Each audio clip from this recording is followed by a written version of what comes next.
वर्षों से अपनी मनोकामना को लेकर के चल रहे हमारे अजीत कुमार जी जब सफलता को हासिल किए हैं तो आज हम लोगों के सामने यह सत्संग है, यह मंच है, ये आए हुए प्रज्ञावान संत गुरुजनों का पधारपन है। एक शायर ने लिखा है, केवल गेहूं से भूख मिट सकती नहीं, केवल गुलाब पर ही नजर टिक सकती नहीं, है दोनों की जरूरत इंसान के लिए, एक चक्के से गाड़ी चल सकती नहीं।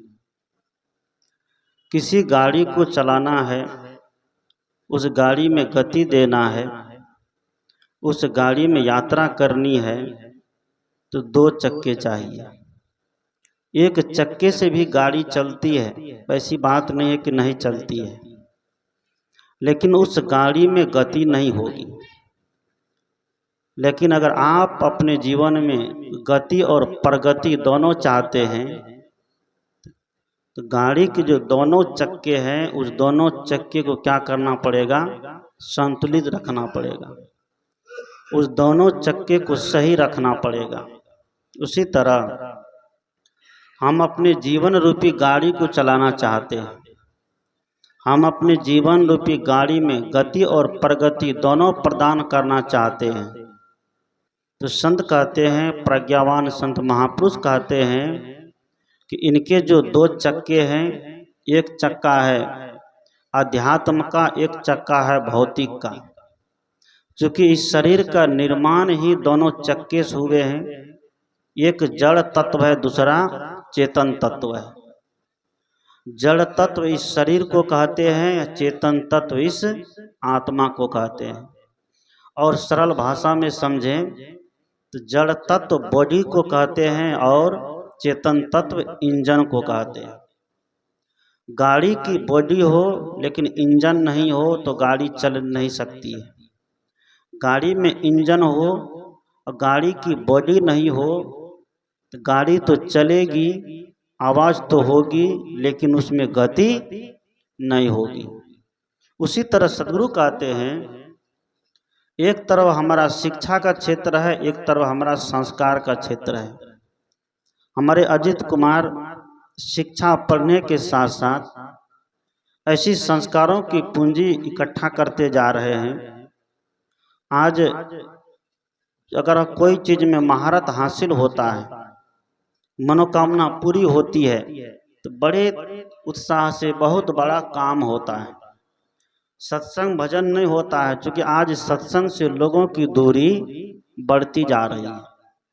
माहौल ऐसा आज समाज में, परिवार में, गांव में, राष्ट्र में, देश में छाते जा रहा है कि जिस सत्संग में बैठ कर के व्यक्ति की आत्म चेतना जगती थी, जिस सत्संग में बैठ कर के व्यक्ति के संस्कार सुधरते थे, जिस परिवर्तन प्रवर्तक स्थल पर जाने से मानव मात्र का परिचय होता था, आज उस जगह से लोग बिल्कुल दूरी बनाते जा रहा है। सही है या गलत है? उस जगह में लोग, व्यक्ति बैठने से अपने आप को छोटा महसूस करने जा रहा है। उस जगह में बैठने से व्यक्ति अपने आप को धनहीन महसूस कर रहा है। इसलिए कबीर साहब ने कहा कि बड़े गए बड़ापने रोम रोम हंकार, सतगुरु के परिचय बिना चारों वर्ण चमार। चार वर्ण की कल्पना हमारे शास्त्रों में है, ब्राह्मण, क्षत्रिय, वैश्य और शूद्र। और उसी में बहुत बड़ी बड़ी कैटेगरी है। ब्राह्मण जो ब्राह्मण के घर जन्म लिया है, ब्राह्मण कुल में जन्म लिया है, कर्म उसका कैसा भी है, कर्म उसका चोर वाला है, हिंसा वाला है, व्यभिचारी वाला है, पाप वाला है, लूट खसोट करता है, मांस मछली अंडा शराब का भक्षण करता है, वह केवल ब्राह्मण के कुल में जन्म ले लिया तो उसको हम क्या कहेंगे? शुद्ध कहेंगे, पवित्र कहेंगे। लेकिन एक व्यक्ति जो छोटी जाति में जन्म लिया है, उसका रहन सहन अच्छा है, खान पान सुंदर है, बोली व्यवहार सुंदर है, हर चीज उसका सुंदर है, तो वह कितना भी कर्म उसका ऊंचा हो, आज का समाज उनको ऊंचा मानने के लिए तैयार नहीं। इसलिए कबीर साहब ने बीजक के अंदर कहा, जिसको अभी हम लोग पाठ में श्रवण किए थे, कि पेट न काहू वेद पढ़ाया सुन्नति करे तुरुक नहीं आया। कोई व्यक्ति पेट से वेद पढ़ करके जन्म नहीं लेता है, और कोई बच्चा माँ के गर्भ से सुन्नत करा के खतना करा के जन्म नहीं लेता है कि ताकि उनको जन्मजात मुसलमान मान लिया जाए। कोई जनेऊ धारण करके माँ के गर्भ से नहीं आता है कि उसको ब्राह्मण कह लिया जाए। कबीर साहब कहते हैं कि जितने आडंबर ये सब जन्म लेने के बाद किए जाते हैं, मूल रूप में केवल मनुष्य जन्म लेता है, लेकिन जन्म लेकर के जब इस धरा धाम पर आता है तो ये मानव 12 दिशाओं में बंट जाता है, सभी दिशाओं में, चारों 10 दिशाओं में बंट जाता है। इसलिए सदगुरु कहते हैं कि पेट से कोई व्यक्ति वेद पढ़ करके नहीं आता है, संस्कार यहाँ सीखना पड़ता है। इसलिए हमारे नीति में आया है, एक तरफ शिक्षा दूसरी तरफ संस्कार। शिक्षा के बल से समाज जागरूक होगा। शिक्षा हमारे पास है, हम पढ़ करके लिख करके नौकरी करेंगे, सर्विस करेंगे, वैज्ञानिक तरीके से खेती करेंगे, तो इससे हमारा घर सुखी होगा, हमारा परिवार सुखी होगा, हमारा समाज सुखी होगा, हमारा राष्ट्र सुंदर बनेगा। और इनकी महती आवश्यकता है। यह जब नहीं होगा तो अध्यात्म का विकास भी होना असंभव है। इसलिए धन की बहुत बड़ी आवश्यकता है। बहुत लोग कहते हैं कि धन तो केवल तन गुजर के लिए है, बात भी सही है, लेकिन तन गुजर के साथ साथ धन बहुत कुछ करता है। वह धन, जिस धन की बात हम लोग करते हैं, सुबह जगते हैं तो शाम तक उसी धन के आगे पीछे रहते हैं, वह धन भी जरूरी है, क्योंकि धन के बिना धर्म भी होने वाला नहीं है। इसलिए धर्म का अंग धन है। हमारे ऋषि ने 4 पुरुषार्थ की जो बात बताई है कि अर्थ, धर्म, काम और मोक्ष, ये 4 फल है भारतीय परंपरा की। सबसे पहले उसमें धन की चर्चा आई है। जब तक धन आपके पास नहीं रहेगा तो आप एक कदम चल भी नहीं सकते हैं। इसलिए धन जरूरी है, लेकिन वह धन किसके लिए हो? वह धन समाज सेवा के लिए हो, परिवार की सेवा के लिए हो, राष्ट्र की सेवा के लिए हो। अगर उस धन से परिवार, समाज, राष्ट्र का उत्थान नहीं हो पा रहा है, केवल अपने कमाते हैं, अपने खाते हैं और खाते कमाते मर जाते हैं, तो हमारे वेद के ऋषि ने कहा कि आप पाप करते हैं। वेद के ऋषि कहते हैं, मोग मन्नम बिंदन्ते अप्रचेता सत्यम ब्रवीमि वद इत स तस्य नारमानम पुसंति नो सखायो केवलागो भवति केवलादि। मोग मन्नम बिंदन्ते अप्रचेता सत्यम ब्रवीमि वद इत स तस्य। मैं सत्य कहता हूँ कि जो मेहनत नहीं करता है, जो काम नहीं करता है और जो बिना कमाए खाता है, वह इस दुनिया में पाप करता है। न मित्र को खिलाता है, न पड़ोसी को खिलाता है, न गरीब भिखारियों को देता है, न असहाय को सहयोग करता है। वेद के ऋषि कहते हैं, सत्यम ब्रवीमि वद इत स तस्य। मैं सत्य बोलता हूँ कि वह इस दुनिया में केवल पाप खाता है और पाप खाते खाते दुनिया से विदा हो जाता है। हम गाय भैंस को देखते हैं, कुत्ता बिल्ली को देखते हैं। अगर कुत्ता का बच्चा रोटी खा रहा है मुंह में लेकर के, तो उनकी माँ जो कुतिया है वह उनके मुंह से रोटी नहीं छीन सकती है। जानवरों में कितना प्राकृतिक संयम है। इसलिए जानवर अपने दिशा में सही जीवन जी रहा है, और मनुष्य जिसको कहते हैं कि दुनिया धरती तल का सबसे सर्वश्रेष्ठ प्राणी, इस मनुष्य को जो कहा गया है मनुष्य आज अपने मानवीय गुण को समझ नहीं पाया। पशु अपने अपने गुण को समझ लिया है, लेकिन मनुष्य अपने अपने अपने गुण को नहीं समझ पाया। मनुष्य एक दूसरे के खुराक, पशु एक दूसरे के खुराक को नहीं छीन सकता है, लेकिन हम मानव होकर एक दूसरे के खुराक को छीनते हैं ना। हम मनुष्य होकर के एक दूसरे खुराक को छीनते हैं। एक छोटी सी घटना कहा जाता है, एक बार एक ट्रैक्टर के ऊपर ट्राली में चावल की बोरी लद करके जा रही थी।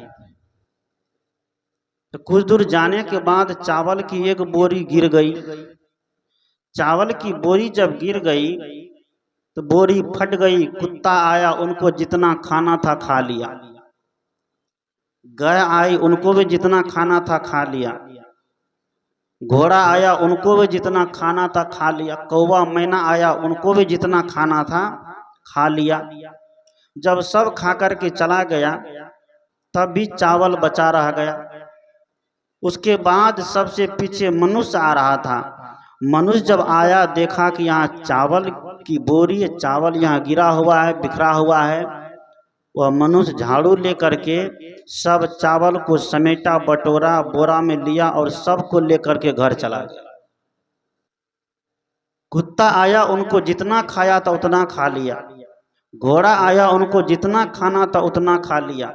गाय भैंस बैल आए, उनको जितना खाने थे उतना खा लिए। वह घर के लिए नहीं सोचा, कल के लिए नहीं सोचा, लेकिन मनुष्य जब आया तो सबका हिस्सा समेट बटोर करके घर लेके चला गया। इसलिए सदगुरु कहते हैं कि इसीलिए आज मनुष्य का मन अशांत रहता है, मनुष्य का मन दुखी रहता है। आज मनुष्य के पास इतना होने के बावजूद भी हाय करता है, हाय तौबा करता है। इसका मतलब ये नहीं है कि मेहनत नहीं करना चाहिए, परिश्रम नहीं करना चाहिए। सब कुछ रहने के बावजूद भी शरीर को चलाते रहना चाहिए, मेहनत करते रहना चाहिए, परिश्रम करते रहना चाहिए। इतना होने के बावजूद भी व्यक्ति दूसरे का हक जब मारने लगता है तब वह धन रोता है कि दूसरे के हक को मार करके अगर धन कमाया, मकान बनाया, बिल्डिंग बनाया, जमीन हड़प करके जमींदार बन गए, तो ये हम कबीर साहब कहते हैं कि ये मनुष्यों का लक्षण नहीं हो सकता है।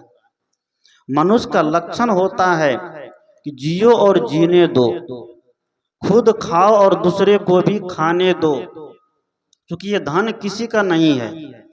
जिस धन को लेकर के हम लड़ते हैं, झगड़ते हैं, सदगुरु कहते हैं ये धन किसी का नहीं है, न हमारे हैं न आपके हैं। जिस धन के ऊपर हम बैठे हैं, जिस घर में हम बैठे हैं, पता नहीं यह घर आज से सैकड़ों साल पहले कितने लोगों के नाम से रजिस्ट्री हो चुका है, हुआ है ना। जिस जमीन पर हम चलते हैं, जिस जमीन को हम अपना मानते हैं, पता नहीं वह जमीन 100 साल पहले कितने लोगों के नाम से रजिस्ट्री हो चुकी है। क्या अपनी हो पाई? नहीं हो पाई। लेकिन उतनी सी जमीन के लिए आज भाई भाई लड़ता है, पड़ोसी पड़ोसी लड़ता है। उतनी सी जमीन के लिए आज हिंदुस्तान और पाकिस्तान लड़ता है। एक कहता है कि मेरा यहाँ से, दूसरा कहता है मेरा यहाँ से, और उसके बीच में होता क्या है, युद्ध की नौबत आती है। युद्ध की नौबत में आदमी वहीं पर धराशायी हो जाता, मर जाता है। जमीन तो वहीं की वहीं रह गई, लेकिन जमीन के लिए लड़ने वाला इंसान यहाँ से उठ करके चला जाता। आप लोग जानते होंगे, बचपन की बात है, पुराने जमाने की, पहले की जो शिक्षा होती थी उस शिक्षा में संस्कार छुपे होते थे, अलग से संस्कार नहीं सीखना पड़ता था। लेकिन आज की जो शिक्षा है, इस शिक्षा में कोई संस्कार नाम की चीज नहीं रह गई। पहले की कविता हम पढ़ते थे, कितनी जमीन, एक कविता हुआ करती थी कोर्स में, कितनी जमीन। उसका कहानी यह है कि एक व्यक्ति अभावग्रस्त है। अभावग्रस्त व्यक्ति एक जमींदार के पास जाता है, कहना चाहिए राजा के पास जाता है, जिसके पास बहुत जमीन है। बोलिए सदगुरुदेव की। सभी लोग गौर करिएगा। वह अभावग्रस्त व्यक्ति एक जमींदार के पास जाता है, राजा के पास जाता है, उससे कहता है कि मुझे भी कुछ हो जाए तो मैं भी कुछ आदमी कहलाऊंगा, मुझे भी लोग इज्जत देंगे। अब होता है ना, संदर्भ लिखा, निर्धनी कछु धन चाहे निर्धन चाहे विशेष, विशेषहु विशेष चाहे होवन चाहे नरेश, नरेश चाहे इंद्र पद इंद्र चाहे रणजीत, असुर चाहे सुरपति बनन यह तृष्णा की रीत। तृष्णा ऐसी होती है। जो आज वार्ड मेंबर है वह भी चाहता कि 5 साल के बाद हम भी मुखिया बनने के लिए तैयार रहें, चाहता है ना। जो आज मुखिया है वह चाहता है कि हम भी, मुखिया के बाद क्या होता है, एमएलए बने, एमपी बने। मुखिया चाहता है कि हम भी एमएलए एमपी बने, प्रधानमंत्री तक बने। अभी जो राजाओं नेताओं सब चल रहा झगड़ा लड़ाई, उधर जाने की आवश्यकता नहीं है, दिन रात वही करते हैं। बोलिए सदगुरुदेव की। तो वह व्यक्ति भी अभावग्रस्त होकर धन का मारा हुआ गया, राजा के पास, कहता हमको भी कुछ दे दे। राजा हाथ में एक झंडा दिया, कहा ठीक है तुमको भी दे देंगे। कितना चाहिए? 10 बीघा, 20 बीघा, 25 बीघा, 50 बीघा। तब पर भी ना कहने का मन नाम नहीं ले रहा है। राजा ने कहा ठीक है, ये झंडा लेकर के तुम दौड़ना चालू करो। सुबह 6 बजे से लेकर के तुम दौड़ना चालू कर दो और दौड़ते रहो। शाम के 6 बजे यहीं लौट करके आना। कहाँ आना है? सुबह 6 बजे से दौड़ना चालू किया और शाम के 6 बजे तुमको लौट करके यहाँ पर आना है। तुम जितना दौड़ लोगे वहां से दौड़ करके यहाँ घूम जाओगे तो वहां तुम झंडा गाड़ देना।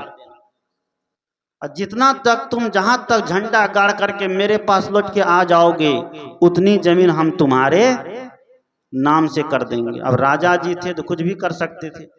उतनी जमीन हम तुम्हारे नाम से कर देंगे। वो आदमी तो बड़ा खुश हो गया। दौड़ने की बात है, पैदल चलना तो दूर, दौड़ करके जाना है, उसमें भी झंडा लेकर के जाना है। झंडा लिया, उठाया, दौड़ते हुए यहाँ से अररी जलालगढ़ गया, जलालगढ़ से पूर्णिया गया, पूर्णिया से कटिहार गया, कटिहार से भागलपुर गया, भागलपुर से कहाँ जाएगा आगे, पटना पहुंच गया। सोचा कि अब राजधानी पहुंच गए हैं, बिहार की राजधानी। देखता है कि समय अब समाप्त होने वाला, अब हमको लौट जाना चाहिए। लेकिन मन की जो तृष्णा थी वो उनको लौटने के लिए नहीं दे रही थी। वह सोचता है कि थोड़ा पटना से आगे भी निकल जाए, अब हम चले दिल्ली की तरफ, क्योंकि ये तो बिहार की राजधानी है। अगर देश की राजधानी पर हमारा कब्जा हो जाएगा तो फिर पूरा देश मुझे जानेगा। वह व्यक्ति दौड़ना चालू किया, पटना से आगे दौड़ा, थोड़ी दूर आगे गया और वहां क्या किया जानते हैं? थोड़ी दूर आगे गया, आगे जैसे गया तब तक में सूर्य डूब गया। उसको तब होश हवास खो दिया, हमको लौट करके वहां भी जाना है। दौड़ते दौड़ते दौड़ते दौड़ते पटना से आगे गया, झंडा गाड़ा, सोचा कि अब दिल्ली नहीं जा पाएंगे, यहीं से लौटते हैं। वहां झंडा गाड़ा, वहां से लौट रहा था, बीच रास्ते में उसका प्राण छूट गया। बीच रास्ते में जब प्राण छूटा तो राजा जी आशा देख रहे हैं कि 6 बज गया है, अभी तक नहीं आया है, क्या बात है, ये कितना दौड़ना चालू कर दिया है। राजा जी अपना रथ सजाया, मंत्री को लिया और चला उसको ढूंढने के लिए। खोजते खोजते देखा कि वो रास्ते में गिरा हुआ है और मरा हुआ है। राजा ने कहा, मंत्री सब ने कहा राजा जी से अब क्या किया जाए, ये व्यक्ति तो जमीन के लिए निकला था, आप दे भी दिए, लेकिन देखते हैं कि मर गया। राजा जी ने कहा कि ठीक है, यहाँ पर 3.5 हाथ का गड्ढा खोदो और इसी के अंदर इसको दफना दो, बस लिख दो यहाँ की इतनी जमीन। क्या लिख दिया? गड्ढा खोदा और वहीं पर व्यक्ति को, उस व्यक्ति को दफना दिया और उसमें लिख दिया कि इतनी जमीन। सदगुरु कहते हैं आज ये घटना उन व्यक्ति के पास नहीं, हम लोगों के पास भी है। हम लोग भी जीवन जब तक होश संभालते हैं तब से लेकर बुढ़ापा तक दौड़ते रहते हैं। कभी धन के लिए, कभी संपत्ति के लिए, कभी पद के लिए, कभी प्रतिष्ठा के लिए, कभी मान के लिए, कभी सम्मान के लिए। ये केवल गृहस्थ में नहीं है, ये साधु समाज में भी है। साधु भी एक दूसरे साधु से चाहते हैं हमको भी सम्मान मिले, चाहते हैं ना, हमको बड़ा सम्माने। हमारा प्रवचन कब होना चाहिए तो उनका प्रवचन कब होना चाहिए, भोजन करते समय किसका आसन कैसा रहना चाहिए, मंच पर जाते समय किसका आसन कैसा रहना चाहिए। इसी मान सम्मान में, इसी पद प्रतिष्ठा को पाने के लिए आज पूरी दुनिया ललायित है। कबीर साहब ने कहा, माया तजे क्या भया, जो मान तजा नहीं जाए, जेहि माने मुनिवर ठगे, सो मान सबन को खाए। सदगुरु कहते हैं कि माया को तज देने मात्र से कोई त्यागी नहीं हो जाता है, घर द्वार का त्याग कर देने मात्र से कोई महात्मा नहीं हो जाता है, लाल सफेद कपड़ा धारण कर लेने से कोई महात्मा नहीं हो जाता है। महात्मा तो वह है जिनके मन की सारी गांठें समाप्त हो गई है, जिनके मन की सारी उद्वेगना समाप्त हो गई है, जिनका मन सारे इंद्रियों को संयमित रख करके जो अपने जीवन को साधने के क्रम में लगा रहता है, उनको दुनिया में क्या कहा जाता है, साधु। इसलिए कबीर साहब ने बार बार कहा कि कहें कबीर सुनो भाई साधु, किसी गृहस्थ के लिए नहीं कहा। आज तक सुने कबीर साहब की वाणी में आया कहीं कबार कबीर सुनो भाई गृहस्थ बोले हैं, साधु की बात किए हैं, साधु की चर्चा की है। क्यों कि साधु राष्ट्र के रीढ़ होते हैं। अगर संत का जीवन बेदाग है, संत का जीवन बेलाग है, तो वो संत ही दूसरे को उपदेश देने के अधिकारी है। आज तो हम ऐसे हो गए, हम लोग भी कम लबरा नहीं है ना, हम लोग भी कम लबरा नहीं बने आजकल, क्योंकि आज प्रवचन करना, भजन गाना एक तरीके का आज पेशा बना लिया गया है। प्रवचन करेंगे तो हमको इतना दक्षिणा, इतना विदाई चाहिए ही चाहिए, अगर नहीं मिलेगा तो काम गड़बड़ हो जाता, होता है ना, अगर नहीं मिला तो काम गड़बड़ हो जाता है। क्योंकि आज पेशा बन गया, धर्म आज धंधा बन गया, आज धर्म नहीं रहा। धर्म के क्षेत्र में जो व्यक्ति जुड़ता है, धर्म का चोंगा जो व्यक्ति पहन लेता है, सत्संग का चोंगा जो व्यक्ति पहन लेता है, उसके सिर पर ऐसा लगता है कि नशा चढ़ जाती है, वह नशा उनका कभी उतरने वाली नहीं है। सदगुरु कहते हैं कि धर्म का नशा चढ़े लेकिन जीवन में सेवा अगर उतर जाए, भक्ति की नशा चढ़े लेकिन जीवन में समर्पण अगर उतर जाए, तो समझिए तभी हमारा जीवन धार्मिक हुआ। केवल धर्म का चोंगा पहन लिए, सत्संगी होने का चोंगा धारण कर लिए, और हम लोग घूम घूम करके बड़े बड़े मंचों पर भजन प्रवचन देना प्रारंभ कर दिए, तो हमारे प्रवचन को सुन करके दुनिया के लोग अपना कल्याण कर लेगा, लेकिन हमारा कल्याण होने वाला नहीं है। इसलिए सदगुरु कहते हैं क्या कि शिक्षा और संस्कार परिवार को सुंदर बनाने के लिए, समाज को सुंदर बनाने के लिए, शरीर को सुव्यवस्थित रूप से चलाने के लिए, सुंदर भोजन के लिए, सुंदर वस्त्र के लिए, सुंदर निवास के लिए, सुंदर गाड़ी के लिए, सुंदर सड़क के लिए, सुंदर भवन के लिए, ये शिक्षा की बहुत बड़ी आवश्यकता है। शिक्षा, इसलिए बाबा साहब अम्बेडकर ने कहा था, शिक्षा शेरनी का वह दूध है, जो पीता है वो दहाड़ने लगता है। और बाबा साहब अम्बेडकर पढ़े लिखे नहीं होते तो आज क्या पता है कि हम लोग जो माइक पर बोल रहे हैं, ये बोलने देती दुनिया क्या? हम लोग बोल सकते थे? नहीं बोल सकते थे। सावित्री बाई नहीं होती, ये लोग जो आजकल सीएम बन रही है, ग्रुप का बनती है, 10 टकिया ग्रुप का सीएम बोल बन रही है, मुखियन बन रही है ना, सरपंचनी बन रही है, ये लोग तो आज क्या बनने देते? नहीं बनने देते। विश्व की प्रथम महिला सावित्री बाई, सावित्री बाई, उसको सरस्वती कहना चाहिए, लेकिन आज सरस्वती किसको माने जा रहे हैं? किसको मानते हैं सरस्वती? जलालगढ़ में जो बनता है बत्ती फटी रस्सी लपेट करके मिट्टी लेप देते हैं, उसका सुंदर मूर्ति बना देते हैं, ला करके स्कूल में प्रतिष्ठित कर देते हैं। इसलिए जितने शिक्षक हैं उनको भी इस बात पर जोर देना चाहिए कि जड़ पूजा करके कभी आज तक समाज कोई आगे नहीं बढ़ा है। इस समाज जब भी सुधरा है, इस समाज को जब भी सुधारा गया है, तो चेतन व्यक्ति ने इसको सुधारने का प्रयास किया। अगर उंगली माल डाकू को भगवान बुद्ध के जैसे चेतनदार प्राणी नहीं मिलते, संत नहीं मिलते, क्या उंगली माल सुधर जाते? नहीं सुधरते। हम लोग को अगर कोई चेतन संत नहीं मिलते, समझाने वाले, बताने वाले, क्या हम लोग का जीवन दिव्य हो जाता? नहीं होता। संतों का जीवन दिव्य होता नहीं होता। एक कल्पना करिए, जैसे किसी को शरीर में असाध्य रोग लग गया हो, बीमारी लग गई हो, उस व्यक्ति को लेकर हम हॉस्पिटल जाएं, हॉस्पिटल में एक ऐसे डॉक्टर का चित्र लगा हुआ है जो बहुत बड़ा डॉक्टर था, बहुत सुंदर डॉक्टर। उस चित्र के सामने उस पेशेंट को लेटा दिया जाए, उस स्ट्रेचर पर व्यक्ति को लेटा दें और उस बड़े डॉक्टर के फोटो के सामने ले जाके धर दें और अगरबत्ती लेकर खड़े हो जाए, डॉक्टर साहब ठीक कर दीजिए, डॉक्टर साहब ठीक कर दीजिए, क्या हो जाएगा ठीक पेशेंट? नहीं होगा। हॉस्पिटल में जब पेशेंट को लेके जाता है तब चाहे कंपाउंडर छोटा भी क्यों ना हो, उसके पास दौड़ करके जाएगा, वहां उसका इलाज करवाएगा। लेकिन धर्म के क्षेत्र में जब व्यक्ति आता है तब क्या करता है? तो वही मरा हुआ डॉक्टर के पास जाता है। कौन? या तो चित्र के पास जाएगा, या तो मूर्ति के पास जाएगा, या किसी मंदिर में, किसी मस्जिद में, किसी गिरजाघर गुरुद्वारे में एकदम ठोकर खाते रहेगा।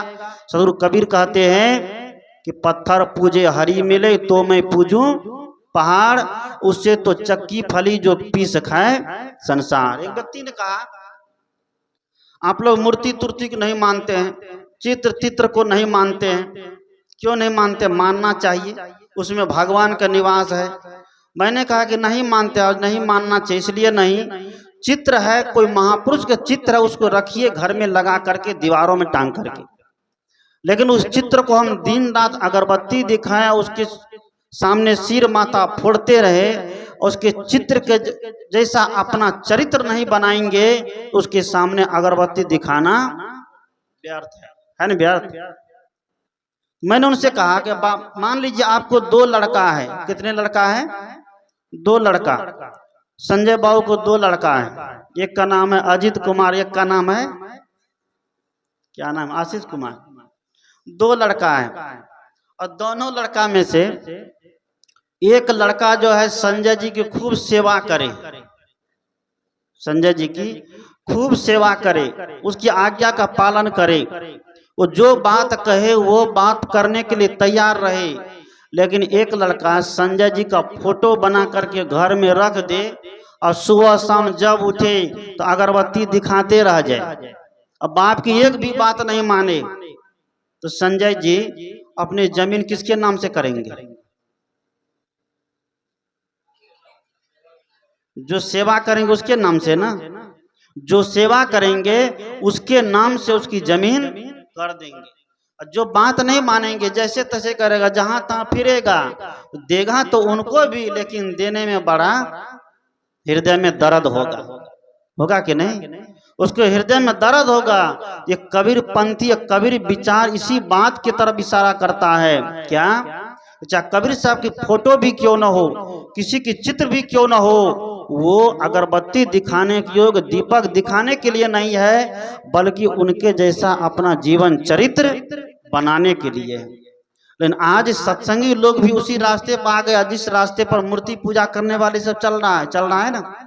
संत ने कहा कि एक जला हुआ दीपक हजारों बुझे हुए दीपक को जला सकता है, जलाता है ना। एक जला हुआ दीपक हजारों दीपक में प्रकाश पैदा करने की शक्ति रखता है, लेकिन हजारों बुझा हुआ दीपक क्या करेगा?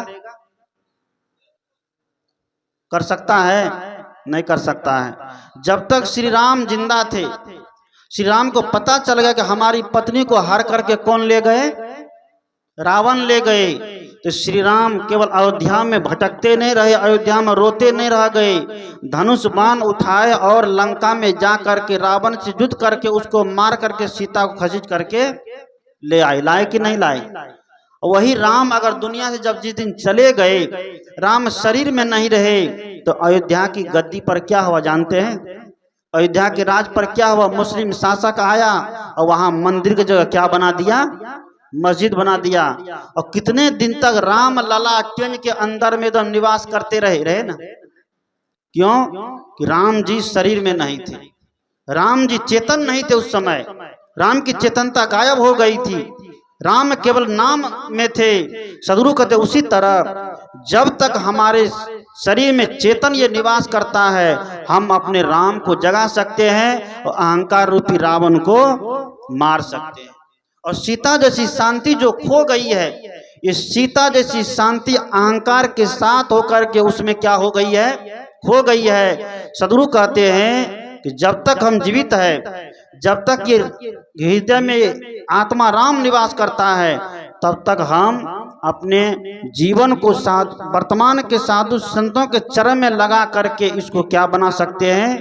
दिव्य बना सकते हैं। ये बात केवल कबीर साहब ही नहीं बोले, बहुत लोगों को टेंशन होता है कबीर साहब का नाम ही सुनकर, होता है ना, बड़ा टेंशन होता है। उजरा जैसे दिखता है ना, कितने लोग मिर्गी चढ़ने जाता है, आए आ गया उजला हवा, सब क्या करेगा नहीं करेगा, इस भगवान को पछाड़ेगा उस भगवान को पछाड़ेगा। क्योंकि आज भगवान की शौक लोगों को बहुत लगी हुई है ना। भगवान की चाहत जितनी है, जिधर देखिए उधर भगवान ही खोज हो रहा है। तो क्या करेगा? मिल जाएगा तो। एक आदमी ऐसे खोज रहा था भगवान, हे भगवान दर्शन दीजिए, खूब पूजा करता था, खूब अगरबत्ती दिखाता था, भगवान के एकदम मंदिर में जाके बैठल रहे 4 घंटा तक, ऐसा लगे एकदम बड़का एकदम पुजारी है। और मंदिर से निकल कर जब दुकान पावे तो 1 रुपया का सामान 5 रुपया में बेचता था, और नाप में 3 पौवा 1 किलो सामान को 28 ग्राम बना के नापता था। बड़ा भगवान की पूजा करे, दर्शन दीजिए दर्शन दीजिए, दर्शन दो घनश्याम आज मेरी आँखियाँ प्यासी रे, दर्शन दो घनश्याम आज मेरी आँखियाँ प्यासी रे। एक दिन घनश्याम जी ने सुन लिया तो साक्षात दर्शन दे दिया कि चलवा बड़ा मेरा नाम लेता, बड़ी मेरी पूजा अर्चना करता है, चलो आज दर्शन दे दिया दर्शन। जब दर्शन दिया, कहा कि दर्शने करोगे और कुछ नहीं, कि नहीं बिल्कुल आपका दर्शन चाहते थे। कहा ठीक है दर्शन करो। 1 घंटा तक देखते रहा। कहा कि आंख को थोड़ी सी इधर उधर मत करना, केवल मेरा दर्शन करते रहो, थोड़ा सा भी इधर उधर करे तो भगवान टोक दे, देखो खबरदार मेरा दर्शन करो। बेचारा 2 घंटा हो गया देखते देखते, कितना देखेगा, टुकुर टुकुर उसी कितना देखेगा। देखते देखते 2 घंटा बीत गया, 3 घंटा बीत गया, 4 घंटा बीत गया। अब तो दर्शन करने वाले भक्त का हालत खराब, चाय पीने का समय हो गया था। अब चाय नहीं पिए तो कपाड़ में दर्द, सिर में दर्द, जोड़ों में दर्द, ठोगना में दर्द, घुटना में दर्द, कोहनी में दर्द, तो दर्द पर दर्द। और उसको तो अब दर्शन खत्म हो गया, किसका दर्शन करे। अब उस सोचता कौन झंझट में हम पड़ गए, भगवान को बुला लिए दर्शन करने के लिए। बेचारा परेशान हो गया। 4 घंटे के बाद कहता है भगवान माफ करिए, आपको जहां जाना हो जाइए, हमको भी छोड़िए। उसने कहा कि तुम दर्शन करने के लिए बुलाए तो मुझे क्यों भेजते हो, तुम मेरा दर्शन करो, खाली मुझे कहीं मत भेजो। कि नहीं भगवान मेरा चाय पीने के समय हो गया है। कहा मुझे चाय नहीं पिलाओगे? भगवान ने कहा कि मुझे चाय नहीं पिलाओगे। ले गया, 1 दिन 2 दिन 4 दिन चाय पिलाया। अब भगवान जब रोज रोज खाने लग जाए तो कोई चढ़वा चढ़ेगा? कोई चढ़वा नहीं चढ़ेगा। 2 दिन 4 दिन चाय पिलाया, देखा कि इधर खर्चा बर्चा हिसाब किताब लगाया कि बढ़ रहा है। बेचारा परेशान हो गया, घर द्वार छोड़ करके भागा तो फिर लौटने का नाम नहीं लिया। सदगुरु कहते हैं जिस भगवान का हम दर्शन करना चाहते हैं, वह भगवान हमसे कभी बिछड़ा ही नहीं है, वह भगवान हमसे कभी अलग हुआ ही नहीं है। लेकिन केवल क्या है? दृष्टि का दोष है, समझ का दोष है। इस समझ की दोष जब सही हो जाएगी तो भगवान कहाँ है? हम खुद है, हम खुद वह भगवान है जिस भगवान को हम खोजते हैं। ये खोजने वाला ही आज खोज रहा है, खोजता है ना।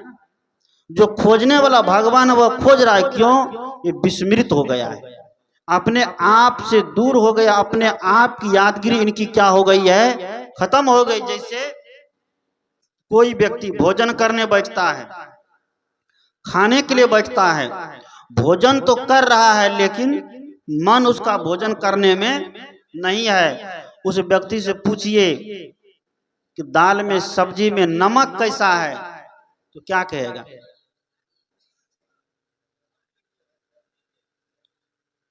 खा लिया है एक थाली भात दाल सब्जी, उससे पूछे कि नमक कैसा है, तब वो ध्यान देगा, जब चीखेगा तब बताएगा हाँ अब ठीक ठाक है, गलत है। क्यों? विस्मृत है। हाँ भोजन तो कर रहा है लेकिन मन उसका कहीं और है। आज व्यक्ति बाहरी भगवान को खोजने में अंदर के भगवान को क्या किया, भुला दिया। बाहरी देवी देवता के चक्कर में अपने आत्म और आत्मा रूपी परमात्मा को क्या किया, बुला दिया। बाहरी देवी देवता ईश्वर के चक्कर में का क्या कह दिया कि ये आत्मा क्या है, ये जीव क्या है, ईश्वर का अंश है, इसको अंश बता दिया। जबकि सारे धर्मशास्त्र कहता है ये जीवात्मा किसी का अंश नहीं है, यह आत्मा ही परमात्मा है, परमात्मा कहीं बाहर नहीं है। जब से सृष्टि की रचना हुई है तब से लेकर आज तक सारे धर्मशास्त्र इसी बात को स्वीकार किया है, यह आत्मा ही क्या है, परमात्मा का प्रस्कृत रूप है। जैसे एक विद्यार्थी पढ़ता है, विद्यार्थी को पढ़ाया जाता है डिग्री, डिग्री का रूप जब बनता है उसको बनाया जाता है, मान लीजिए गुड, बेटर, बेस्ट, यही 3 रूप है ना, सुपरलेटिव, कंपैरेटिव और कौन है एक तो पॉजिटिव, ये 3 डिग्री है। उसका रूप जब बनता है तो गुड, बेटर, बेस्ट, अच्छा, बेटर मतलब उससे अच्छा, और बेस्ट मतलब सबसे अच्छा। दुनिया के जितने जीव है सब अच्छा है, लेकिन उसमें जो धर्म के मार्ग पर आ गया, सदकर्म के मार्ग पर आ गया, परोपकार के रास्ते पर आ गया, माता पिता संत गुरु की शरण में आ गया, उसको क्या कहा जाएगा, बेस्ट, बेटर कहा जाएगा, बहुत अच्छा कहा जाएगा। लेकिन उसमें भी क्वालिटी है क्या, जो साधना करके अपने जीवन को समझने का प्रयास करने लगा, जो अपने मन की सारी अविद्या को काट करके आत्म तल पर जो व्यक्ति जीने लग गया, जो बाहर भगवान खोजना छोड़ करके जो भीतर की तरफ जिनकी गहराई हो गई, जिनकी दौड़ भीतर की तरफ हो गई, तो समझिए वो क्या हो जाता है, बेस्ट हो जाता है, उसी को ईश्वर कहा जाता है। इसलिए हमारे नीतिकार ने कहा, किम विश्राम सागर एक ग्रंथ है, उसमें यह प्रश्न उठा है, जीव शिव में भेद किम। लक्ष्मण जी पूछे राम जी से कि जीव और शिव में क्या भेद है। राम जी ने उत्तर दिया, इतनो अहे सदीव, बस इतना ही अंतर है। क्या क्या? बंद दशा में जीव कही, मोक्ष दशा में शिव। कि जो बंधन में उलझा हुआ है, चाहे किसी तरह का बंधन हो, संसार का बंधन हो, परिवार का बंधन हो, जाति पाति का बंधन हो, देश प्रदेश का बंधन हो, वर्ण कुल का बंधन हो, माया मोह का बंधन हो, पारिवारिक बंधन हो, मानसिक बंधन हो, धार्मिक बंधन हो, आध्यात्मिक बंधन हो, किसी भी तरह का बंधन में अगर उलझे हुए हैं तो तब तक वो क्या है, साधारण जीव है। जैसे दुनिया का और लोग, वो लोग भी, ये साधु महात्मा भी अगर कहीं उलझा हुआ है, कहीं मन के विकार में, कहीं मन की कल्पना में, कहीं वासना में, तो यह भी शिव नहीं हो पाएंगे, तब तक क्या है, जीव ही जीव है, साधारण आदमी है। लेकिन जो सारे बंधनों को तोड़ दिया, जिसके लिए कोई बंधन नहीं, जो सारे बंधनों को तोड़ करके मन की सारी अविद्या को समाप्त करके मन की सारी वासना को समाप्त कर दिया, उसको क्या कहा गया है, शिव कहा गया है। उसी को परमात्मा का नाम दिया गया है। लोग कहते हैं कि शिव आज भी गुरु है, तो किधर गुरु है? शिव आज भी गुरु है, जागा जागा महादेव। महादेव जी को जगा रहे हैं, क्यों जगा रहे हैं? तो मछली देखने के लिए हैं। रोज शिव चर्चा करो, गाने वाली सब गाती भी है, रोज भजन करती है, रोज शिव चर्चा गाती है, रोज शंकर जी भगवान पूजा करती है, लेकिन अभी तक मछली नहीं छूट पाया है, मांस नहीं छूट पाया है, दारू पीना नहीं छूट पाया है। आज भगवान के नाम पर इतना इतना अत्याचार आतंकवाद फैलाया जा रहा है, उतना अत्याचार आतंकवाद प्रथम विश्व युद्ध और द्वितीय विश्व युद्ध में भी नहीं हुआ। क्योंकि धर्म का नाम आप ले लीजिए तो कुछ भी करने के लिए स्वतंत्र है, धर्म बचाता है। और चोर अगर छिपता है तो कहाँ जाके छिपता है? साधु के संग में जाके छिपता है। साधु के संग में चला गया तो चोर भी क्या हो गया? साधु हो गया। और धर्म की आड़ लेकर के आप कुछ भी करिए, जीव हत्या करिए, बलि दीजिए, तो उसमें क्या करिए? धर्म हो रहा है। आज कुछ दिन पहले चालू होगा, शायद 12 तारीख या 11 तारीख को रोजा, ये केवल हिंदू की बात नहीं है, रोजा चालू होगा मुसलमान का। 1 महीना तक क्या रहेगा?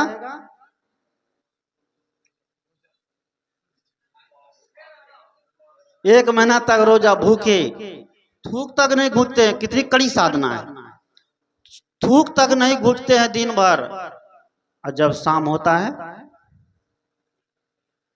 इनको बीज तो कहां से हो गए जो सांझे मुर्गी मारे। कबीर साहब ने कहा कि हिंदू की दया मेहर तुरुकन की, दोनों घट से त्यागी, ये हलाल वे झटका मारे, आग दोनों घर लागी। कबीर साहब बीजक के अंदर बोले हैं, सदगुरु कबीर ने किसी को नहीं छोड़ा। दुनिया का महानतम संतों में विश्व का प्रथम संत सदगुरु कबीर है, जो न हिंदू को छोड़ा न मुसलमान को छोड़ा। हिंदू के कर्मकांड पर बोला तो मुसलमान को भी नहीं छोड़ा कि संतों राह दोनों हम दिखा। दिखा मतलब देखा, हे संतों मैंने दोनों रास्ते को देखा, हिंदू को भी देखा और मुसलमान को भी देखा। इसलिए कबीर साहब हिंदू नहीं थे। आप कहिए क्या थे? मुसलमान। मुसलमान भी नहीं थे। सदगुरु कबीर की दृष्टि में न कोई हिंदू है न कोई मुसलमान है। सदगुरु कबीर की दृष्टि में केवल मानव है। इसलिए मानव धर्म की कल्पना, मानव धर्म को बढ़ावा देने वाला, जिसको मानव धर्म कहते हैं, उसी को सनातन धर्म कहते हैं। और सनातन मतलब ये आत्मा। लोग कहते हैं राम सनातनी है, कृष्ण सनातनी है, हम राम को मानते सनातन हो गए, हम कृष्ण को मानते सनातन हो गए। सनातन की परिभाषा आप जाने नहीं, केवल सनातन सनातन झिंझोरा पूछने लग गए। हम सनातन है, हम सनातन है। सनातन का मतलब ये आत्मा, आत्मा संबंधित जो चर्चा वो सनातन है। और सनातन धर्म के पक्षधर सर्वप्रथम सदगुरु कबीर है। जिस सनातन की चर्चा आज दुनिया के लोग ढिंढोरा पीटते हैं, जो आत्मा को समझते हैं, जो अपने आप को समझ गए, वो सनातनी हो गया। वो अपने आप को नहीं माने, नहीं समझे, भगवान को समझ गए, भगवती को समझ गए, देवी देवता को समझ गए, राम कृष्ण को समझ गए, लेकिन अपने आप का बोध नहीं है। इस सब को समझना क्या हो जाएगा? बेकार हो जाएगा। इसलिए सदगुरु कहते हैं, सदगुरु कबीर न हिंदू को छोड़ा न मुसलमान को छोड़ा। कबीर से मानव मात्र की चर्चा करते हैं। तो कहते हैं क्या कि हिंदू के घर जन्मा हिंदू कहलाया, अब मुसलमान के घर जन्मा तो मुसलमान कहलाया, सिख ईसाई के घर जन्मा सिख ईसाई कहलाया, जैन बौद्ध के घर जन्मा जैन बौद्ध कहलाया, यादव मंडल के घर जन्मा यादव मंडल कहलाया, तेली चमार के घर जन्मा तेली चमार कहलाया। लेकिन बड़ा अफसोस है कि एक मानव के गर्भ से जन्म लिया, एक इंसान के गर्भ से जन्म लिया, आज तक ये मनुष्य इंसान कहलाने के अधिकारी नहीं हो पाए। क्या हुआ? आज तक ये इंसान नहीं हुआ। जाति पाति में बटा हुआ है, मत मजहब को लेकर बटा हुआ है, धर्म संप्रदाय को लेकर बटा हुआ है। जिस दिन सदगुरु कबीर साहब का अध्यात्म संविधान को मानव समझ जाएगा, उस दिन दुनिया का सारा झगड़ा क्या हो जाएगा? समाप्त। सदगुरु कबीर साहब एक प्लेटफॉर्म पर ला करके सबको खड़ा करना चाहते हैं। अगर आप मानव है तो आपको एक होना पड़ेगा। जाति पाति वर्ण व्यवस्था धर्म मत मजहब में बांटने से आपका कुछ होने वाला नहीं है। ये तो आज वैसे हो गई जैसे कांग्रेस बीजेपी लड़ रहा है, आरजेडी बसपा सपा लड़ रहा है, लड़ता है ना, नेता लोग लड़ता है, धार्मिक लोग भी आज लड़ने काम चालू कर दिया है। वो कहता है मेरा गुरु ऐसा तो मेरा गुरु ऐसा, मेरे गुरु के पास इतना बढ़िया ज्ञान है, अगर मेरे गुरु से दीक्षा लोगे तो तभी तुम स्वर्ग जाओगे, दूसरे गुरु से लोगे तो तुम नरक में चले जाओगे। ये सब ढांचा दिया जा रहा है। कबीर साहब ने कहा कि पछा पछी के कारणे सब जग रहा भुलान, निरपक्ष होए के हरि भजे सोई संत सुजान। ये पक्ष और विपक्ष में पढ़ करके पूरी दुनिया भूल गई है, लेकिन कोई ऐसा व्यक्ति नहीं है कि जो निरपक्ष हो जाए, किसी के पक्ष में नहीं रहे, किसी के दबाव में ना रहे, किसी मत पंथ के गुलाम बन के ना रहे। क्या है, आज तक मिलेगा? नहीं मिलेगा। सब आज गुलामी कर रहा है एक दूसरे का। सदगुरु कबीर कहते हैं गुलामी करना छोड़ो और मानवता का शुद्ध संदेश लेकर के जीवन में भक्ति श्रद्धा समर्पण को रखते हुए अहंकारहीन होकर के जीवन जियो, तब जीवन जीने में क्या है, मजा है।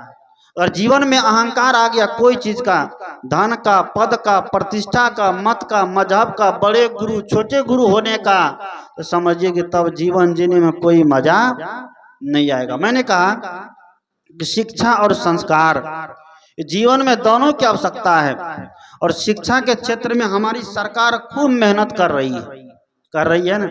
अभी के पाठक को देखिए, सबका एकदम गर्दा छोड़ाया हुआ है कि शिक्षा मंत्री साहब पकड़ के दिया है, जहां जहां जाते हैं आज शिक्षक लोग एकदम हड़ हड़ करते हैं डर से, और समय से पहुंच जाता। पहले था कि हाजिरी बना के आता था, गाय का कुटियो लगा देता था, गोबरो उठा देता था, झाड़ू मार देता था, तो जॉन को खाना पहुंचा देता था। लेकिन अब होता है? नहीं होता है। क्यों? कि सरकार उनको पैसा दे रही है, 60,000 70,000 लाख लाख रुपए जिसको वेतन दे रही है, उनसे काम लेगी ना, उनसे काम लेकर होना चाहिए। पहले के विद्यार्थी सरकारी विद्यालय में पढ़ करके बड़ा बड़ा काम करते थे, बड़े बड़े पोस्ट पर जाते थे, लेकिन आज सरकारी विद्यालय ऐसा लगता है कि चरवाहा विद्यालय हो गया है। एक शिक्षक ने हमारे स्कूल विद्यालय से नया नया ज्वाइनिंग लिया है, कहा कि मैं क्लास लेता हूँ और 4 बजे तक मैं बच्चे को रोक करके रखता हूँ, मैं जिस क्लास में जाता हूँ 4 बजे तक रोक करके रखता हूँ। लेकिन और शिक्षक सब ये जिम्मेदारी नहीं समझते। अभी भी ईमानदार लोग हैं, ऐसी बात नहीं है। उसने कहा कि मैं सरकार का पैसा खाता हूं तो मेरा कर्तव्य है उस बच्चे को उस समय तक रोक करके उसको शिक्षा देना।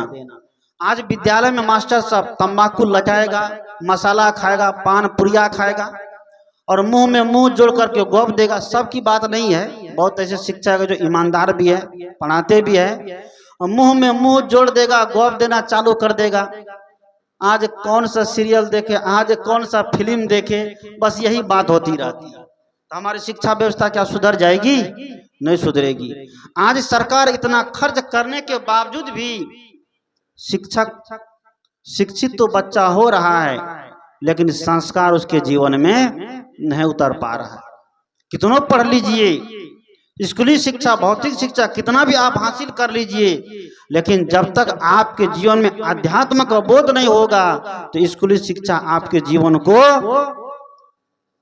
सजा और संवार नहीं सकता है। जैसे स्वामी विवेकानंद ने कहा, किसी ने उससे पूछा कि बचपन में साधु हो गए थे, उसे किसी ने पूछा कि आप बहुत बचपन में साधु हो गए, इसका कारण क्या है, क्यों हो गए? आप पढ़े लिखे हैं, बहुत चीज के जानकार आप हैं, इंग्लिश हिंदी उर्दू फारसी सब कुछ जानते हैं, घंटों आप लेक्चर दे सकते हैं, किसी स्कूल में आप लेक्चरर हो सकते हैं, आप साधु क्यों हो गए?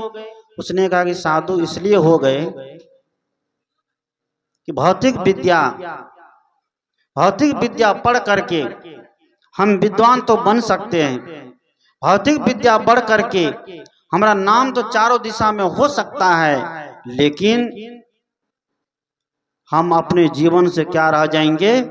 बहुत अछूता रह जाते। इसलिए मैंने आध्यात्मिक शिक्षा पढ़ने का प्रयास किया, अध्यात्म जगत में आने का प्रयास किया। और कोई व्यक्ति 10 साल तक भौतिक विद्या पढ़ा है और 1 साल ही आध्यात्मिक विद्या के शरण में आया है, 10 साल की भौतिक विद्या और 1 साल की आध्यात्मिक शिक्षा के बराबर दोनों हो जाता है। इसलिए बच्चे को थोड़ा धर्म से भी जोड़िए, थोड़ा अध्यात्म से भी जोड़िए, बहुत लोगों को चिंता होती है कि बच्चा धर्म सीखने लग जाएगा, आध्यात्म सीखने लग जाएगा तो महात्मा बन जाएगा। अब महात्मा बन गए तो कौन सा खराब काम किया, खराब काम हुआ है? स्वामी शंकराचार्य महात्मा बनने के लिए जा रहे थे, एक ही बेटा था, महात्मा बनने के लिए जा रहे थे, लेकिन माँ नहीं बनने देती थी। माँ को मोह होता है, माँ मोह के कारण नहीं बनने देती थी। एक दिन उसने बहाना ढूंढा। क्या बहाना? स्वामी शंकराचार्य देखते हैं कि अब माँ तो मुझे महात्मा नहीं बनने देगी, इसका मोह सता रहा है, और इनकी बात को काट करके महात्मा बन जाऊं तो यह भी गड़बड़ होगा। तो गया एक दिन स्नान करने, नदी में, तालाब में स्नान करने गया तो बहाना बनाया। माँ तो ऊपर खड़ी थी तट पर किनारे में, और अपना नहाने गया। अब झूठे बहाना बनाता है कि मुझे तो घड़ियाल ने पकड़ लिया, मुझे तो घड़ियाल ने पकड़ लिया। एकदम खूब हल्ला करता, चिल्लाता, बचाओ बचाओ बचाओ। जिस बच्चे को घड़ियाल पकड़ लिया तो उसकी माँ क्या करेगी? कुछ भी करेगी ना। हे भगवान, हे देवता, हे परमात्मा, हमारे बच्चा को बचा लीजिए, ये करेंगे वो करेंगे। तो शंकराचार्य कहते हैं कि माँ तुम एक बात मान जाओ। क्या? तो तुम मुझे महात्मा बनने का आदेश दे दो, ये घड़ियाल मुझे छोड़ देगा। अब सोचिए, कहा कि तुम एक बात मान जाओ, तुम साधु बनने का आदेश दे दो, ये घड़ियाल जो मुझे पकड़ रखा है वो क्या करेगा? छोड़ देगा। और डर के मारे वो सोचती है कि एक ही बेटा है, इसको भी घड़ियाल खा जाएगा तो हम किसको लेकर रहेंगे? मान लीजिए बेटा साधु हो जाएगा, कहीं तो रहेगा ना। वो बोल देती ठीक है तुम साधु हो जाना। बस जैसे बोले साधु हो जाना, इसने सोचा चलो अब तो वचन मिल गया, बस कहा चलो घड़ियाल मुझे छोड़ दिया, निकल के आ गया और बन गया साधु। 32 साल महज जिंदा रहे। हम तो 40 साल जीते हैं, 50-100 साल जीते हैं ना, लेकिन मात्र 32 साल जिंदा रहे, लेकिन देश को जगा करके गया। चारों दिशा में 4 मठ स्थापित करके गए। अब सोचिए, साधु समाज देकर गया, और आज उसको जगत गुरु शंकराचार्य के नाम से जाना जाता है। सदगुरु कभी आध्यात्मिक शिक्षा के बदौलत आज इतने ऊंचाई तक पहुंचे। बाबा साहब अंबेडकर भी आध्यात्मिक शिक्षा के बदौलत इतनी ऊंचाई तक पहुंचे। अंत में तथागत बुद्ध की शरण में चले गए, सदगुरु कबीर के शरण में चले गए। अंतिम में हम सभी को यहाँ आना, इसलिए सदगुरु कहते हैं कि धन से धर्म करते चलिए। ये धन इसी के लिए है, खाइए और खिलाइए। अगर धर्म नहीं करते हैं, धन की 3 गति होती है, दान, भोग और नाश। प्रथम गति है दान करिए। दूसरी गति है, अगर आप दान नहीं देना चाहते हैं, बड़ा मोह है आपको धन से, बड़ा घमंड है आपको कि क्यों दान देंगे, क्यों सत्संग में, क्यों भजन में, क्यों भिखारी को क्यों दान देंगे, तो मत दीजिए, कौन आपको कहता देने के लिए। लेकिन उस धन को खाइए और खिलाइए। अगर ये 2 काम नहीं करिए तो अंतिम में क्या होगा? उसका नाश हो जाएगा, वह धन बर्बाद हो जाएगा। आप कितना भी जोड़ जोड़ के रखिए, लेकिन अगर धन को का सदुपयोग करने की शक्ति आपके पास नहीं है, विवेक नहीं है, ज्ञान नहीं है, तो वह धन आपका घर में टिकने वाला नहीं है। आप लोग सुने होंगे, एक कहानी है। कहानी क्या है? एक बुढ़िया थी, ऐसे धन जमा कर करके खूब रखती थी। वो बुढ़िया धन जमा करके खूब रखती थी। रखते रखते बहुत धन हो गया उसको। तो गांव के लोग सब कहे कि थोड़ा धर्म कर्म करो, थोड़ा सत्संग उत्संग कराओ, थोड़ा सार्वजनिक काम में लगाओ। तो बुढ़िया कहती थी नहीं नहीं, ये सब हमसे नहीं होने वाला है। धर्म कर्म सत्संग भजन साधु बाबाजी दही चूड़ा ये सब करने से क्या होगा, कुछ नहीं होने वाला है। बुढ़िया ऐसे कहती थी। बहुत लोग समझाए, लेकिन बुढ़िया बात नहीं मानी। जब नहीं मानी तो एक दिन क्या हुआ, दूर के चोर सबको पता चल गया कि बुढ़िया के पास बहुत संपत्ति है। एक दिन 4-5 गो चोरवा मिल करके आया और घर में, और बुढ़िया संयोग से राम जी की खूब पूजा करती थी। चोरवा सब पहुंच गया और चोरवा सब सोचता है कि डायरेक्ट चोरी करेंगे तो पकड़ा जाएंगे, तो चोरवा सब भगवान का रूप बनाया, राम जी का, लक्ष्मण का, भरत का, शत्रुघ्न का और सीता का। 5 चोर थे, 5 रूप बना लिए। 5 रूप बना करके चोरवा सब आ गया, दरवाजा खटखटाया। बुढ़िया सो रही थी, अकेली थी। अब बुढ़िया किसी को पास में नहीं रखे, न बेटा को, न पुतों को, न पोता को, न पोती को। बड़ा कंजूस थी बुढ़िया। सोचती थी बेटा पुतों को रखेंगे तो वो अभी धन ले लेगा, अब पोता पोती को रखेंगे तो वो अभी कहेगा दादी कॉपी नहीं है तो किताब नहीं, तो ड्रेस नहीं, तो कपड़ा नहीं, तो ये नहीं, तो वो नहीं, तो दो, उसमें भी पैसा खींचा जाएगा। तो बुढ़िया किसी को पास में नहीं, अकेले एकदम सोती थी। जब 5 चोर जब आए भगवान का रूप धारण करके, राम लक्ष्मण भरत शत्रुघ्न सीता बन के, दरवाजा खटखटाए तो बुढ़िया जग गई। आंख मलते मलते पूछती है कौन है? कहते वही हूं जिसको तुम रोज पूजा करती है। भगवान हूं। कौन? राम। तो अकेले राम गए थे दरवाजा खटखटाने, चारों को बगल में रख दिए थे। उसने कहा कि आप भगवान हो, हमको विश्वास नहीं होता है। राम के साथ में सीता होती है, लक्ष्मण भरत शत्रुघ्न सब होते हैं, वह सब कहाँ का है? वह भी है। तो आवाज लगाए, सब आ गया। अब बुढ़िया को पूरा विश्वास हो गया कि सही में ये भगवान राम ने हमको दर्शन दिया है। अब इनको पूरा विश्वास हो गया। जब पूरा विश्वास हो गया तो कहा आइए भगवान आइए। एकदम सबरी की तरह बुढ़िया सबको अंदर ले गए, बढ़िया से बैठाए, चरण पखारे, चंदा अमृत लिए, खूब नाश्ता जलपान कराए। नाश्ता जलपान कराने के बाद फिर पूछती है भगवान आपका कैसे आना हुआ? कहा अरे कैसे आना हुआ ये बात मत पूछो, चलो तुम। कहे कहाँ? कहा कि तुम्हारे लिए विमान लेकर आए हैं स्वर्ग जाने के लिए। कहाँ जाने के लिए? आप लोग भी जाएंगे स्वर्ग? जाने का मन करता है? नहीं जाएंगे?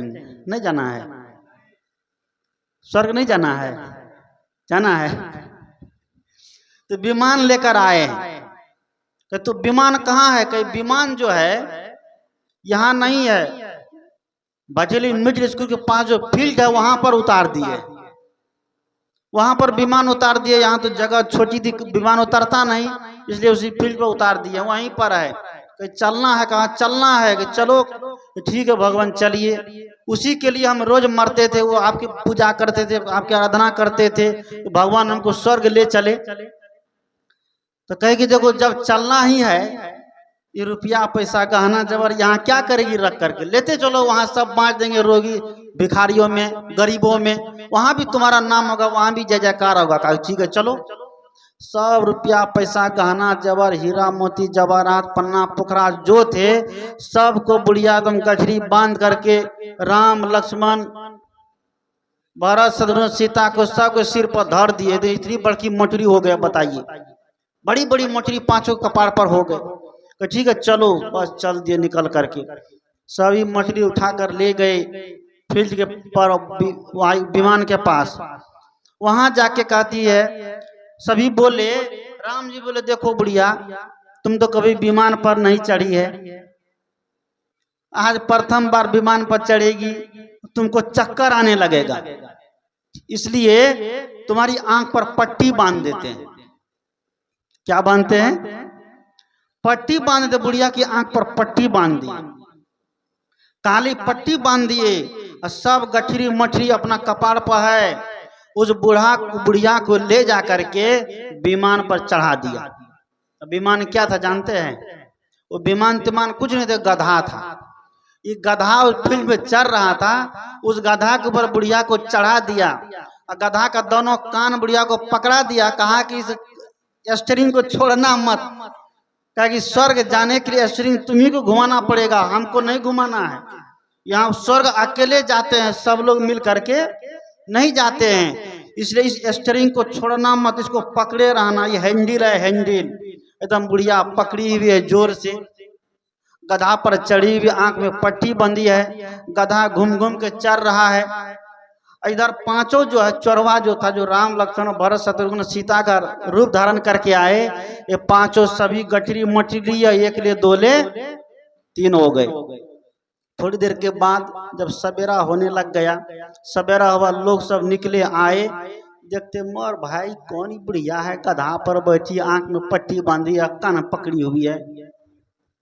लोग सबको बड़ा आश्चर्य लगा, तो गए पूछने लगे, अरे बुढ़िया क्या हुआ, तुम ऐसे क्यों, पागल हो गई है? कि पागल नहीं हुई हूँ, विमान पर बैठी हूँ, विमान पर। कौन चीज? विमान पर बैठी हूँ, विमान पर। ये विमान कौन दिया है? तो राम जी दिए हैं, रात में राम जी आए थे, हमको दर्शन दिए हैं, हमको बोले हैं कि स्वर्ग में तुम आना, इस स्वर्ग जाने का विमान है, विमान। अब सब लोग आश्चर्य में कि बुढ़िया को क्या हो गया, विमान है, विमान, ये तो गधा पर बैठी है, कहती विमान है, विमान। अब कितनों समझाए, बुढ़िया नहीं माने। जब नहीं माने तो अंतिम में उसके आंख की पट्टी खोले। आंख की जब पट्टी खोले तो देखती है बुढ़िया, हाय रूबा, हम तो गधा पर बैठे, यहाँ तो विमान तिमान कुछ नहीं है, गधा पर बैठे हैं। वहां से भागे भागे घर आई, घर में देखती है, खोजने लगती है, सब कुछ रुपया पैसा हीरा मोती कहीं कुछ नहीं मिले, सब चरवा गठरी मठरी बांध करके लेकर के चला गया। सज्जनों, यह एक कहानी है बातों को समझाने के लिए, लेकिन भाव ये है जो भी हमारे पास है उसका एक ही फल है कि उसको हम दूसरों की सेवा में लगावें, परिवार की सेवा में लगावें, समाज की सेवा में लगावें, सेवक बनिए। इसलिए कबीर साहब ने कहा कि मुक्ति का मार्ग सेवा है, जिससे आत्म शुद्धि होती है, पर लोभी मोही अभिमानी सेवक पद पाना क्या जाने।